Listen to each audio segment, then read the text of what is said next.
বিটিসিত এটা অভিযোগ আহিছে যে বিটিসিৰ আগৰ হায়দৰাবাদ মহিলাৰ ঋণৰ যিখিনি ক্ষমতা আছিলে বা যিখিনি তেওঁলোকৰ এৰিয়া আছিল সেইটো কমি যোৱা বুলি কৈছে হয় 6 চিজন এৰিয়াটো সদায় কিছুমান পলিটিচিয়ান বা কিছুমান সিস্টেমত ইয়াক অলপ কৌশলগতভাৱে অলপ হেৰি কৰাৰ চেষ্টাটো কৰি থাকে যেনেকুৱা ত্ৰিপুৰাটো হৈছে মই মানিক দেৱবৰ্মাক যেতিয়া পাইছিলো তেওঁ কৈছে যে আমাক সময়মতে ফাণ্ডবিলাক ৰিলিজ নকৰে নকৰে এইটো ঠিক যে জনজাতিসকলক বা ট্ৰাইবেলক এনেকুৱা ধৰণৰ এটা অধিকাৰ দিয়া হৈছিলে যদি চৰকাৰে সঁচাকে তেওঁলোকৰ ৰাজনৈতিক অৰ্থনৈতিক সাংস্কৃতিকভাৱে আইডেন্টিটিৰ কাৰণে বা তেওঁলোকৰ সুযোগন দিছে এইটো শক্তিশালী কৰাৰ দৰকাৰ আছে কিন্তু এই জগতে মই এটা কথা কৈ থওঁ ইয়াত আদাৰ যিবিলাক ষ্টেক হোল্ডাৰ আছে বিভিন্ন জাতিৰ তেওঁলোকক কিন্তু সুবিধাখিনি দিব লাগে কাৰণ ইয়াত ট্ৰাইবেলক বিশেষভাৱে সুবিধা দিয়া হৈছে আৰু যিখিনি আদাৰ মানে হেৰিত মানুহ আছে তেওঁলোকক কিন্তু বিশেষভাৱে চোৱাৰ দৰকাৰটো আছে সেইকাৰণে মই ভাবো ইয়াৰ যিসকল পলিটিচিয়ান আছে তেওঁলোকে ইয়াত ট্ৰাইবেল অনা ট্ৰাইবেল বৰাবৰ নকৰি যদি সকলোকে লৈ সমানে আগবাঢ়ি যায় বা সকলোবিলাকে বিটিসি বা এনেকুৱা 6 চিজন এৰিয়াবিলাকৰ শক্তিশালী কৰাৰ কাৰণে সকলোৱে লাগে মই পৰহি এড্ৰেছ কৰিছিলো আমি ছত্তীশগড়ত তাতে এই কুৱেশ্যন কৰা হৈছিল যে যেহেতু কোকৰাঝাৰত আপুনি এমপি বিটিসিৰ এমপি একে 6 চিজন আদিবাসীবিলাকৰ কাৰণে আপোনালোকে বিচাৰে নেকি আমি কৈছিলো বিচাৰো কিন্তু তাৰ লগত যিসকল নন আদিবাসী বা নন ট্ৰাইব আছে তেওঁলোকৰ কিন্তু অধিকাৰ থকাটো প্ৰয়োজন আছে এই কথাটো মই দহৰাই গৈছো আৰু আহি থকা দিনত আমি নিশ্চিতভাৱে এই দুইটা গোষ্ঠীকে আমি কেনেকৈ আগবাঢ়ি নিব পাৰো ইয়াত যাতে তেনেকুৱা ভাতৃঘাতী গ্ৰহণ হয় ইয়াত যাতে ধৰ্মৰ নামত ৰাজনীতি নহয় জাতিৰ নামত ৰাজনীতি নহয় এই কথাখিনি আমি নিশ্চিত কৰাৰ দৰকাৰ আছে বুলি মই ভাবো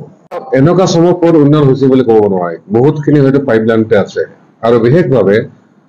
চৰকাৰৰ যিবিলাক পলিচি বিজেপি চৰকাৰ এই পলিচিটো ইমান ঠিক হোৱা নাই আপুনি দেখিছে হাজাৰ হাজাৰ কোটি টকা ধাৰ লৈ আছে লোন লৈ আছে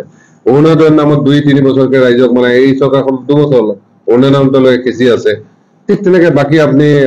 মই এই কথাটো বাৰে বাৰে কৈছো যে ইয়াত হঠাৎ বানপানী আহে মানে এতিয়া আমাৰ বিটিসিৰ মানুহখিনিৰ ভৱিষ্যতটো ভূটানৰ ওপৰত নিৰ্ভৰ পুৰেচুৰ নামত পানী এৰি দিয়ে তেওঁলোকে এই গতি ভাঙি যায় বাৰ বাৰ আমি পাৰ্লিয়ামেণ্টত কৈছো যে ইয়াত যদি নদী নালাবিলাক খান্দি যদি কংক্ৰিট কৰা নহয় মই দেখিছো যে গুজৰাটত যেতিয়া তেওঁলোকে নৰ্মদা ডেম বনাইছিলে তাৰ পৰা কেনেল যিবিলাক বনাইছে আপুনি প্ৰায় 300 ফুট তলৰ পৰা পকা কৰি আনিছে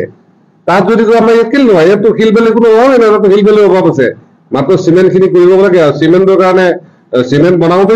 যদি এটা প্লেনিং লৈ যদি চিমেণ্টটো বনাই ইয়াত কাৰণ আমাৰ ফ্লাইটটো আছে যথেষ্ট ইয়াত যথেষ্ট মেটেৰিয়েল আছে চিমেণ্টৰ কাৰণে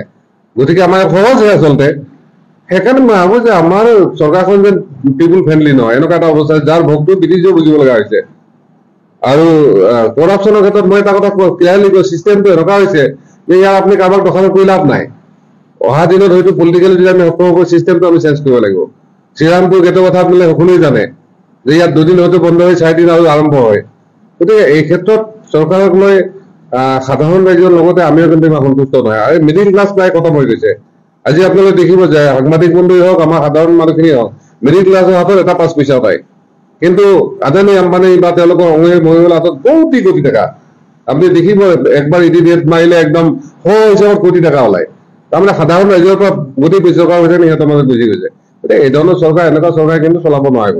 আৰু হিমন্ত বিশ্ব শৰ্মাৰ চৰকাৰটো তেনেকুৱা তেওঁলোকে দেখিছে বহুত ক্ষেত্ৰত তেওঁলোকক পইচা দিয়া নাই তেওঁলোকে বেছি দিব পৰা নাই গতিকে এনেকুৱা ধৰণৰ চৰকাৰ চলালে কিন্তু মই ভাবো অসমৰ ৰাইজৰ গতিটো ভাল নহ'ব বেয়াই হ'ব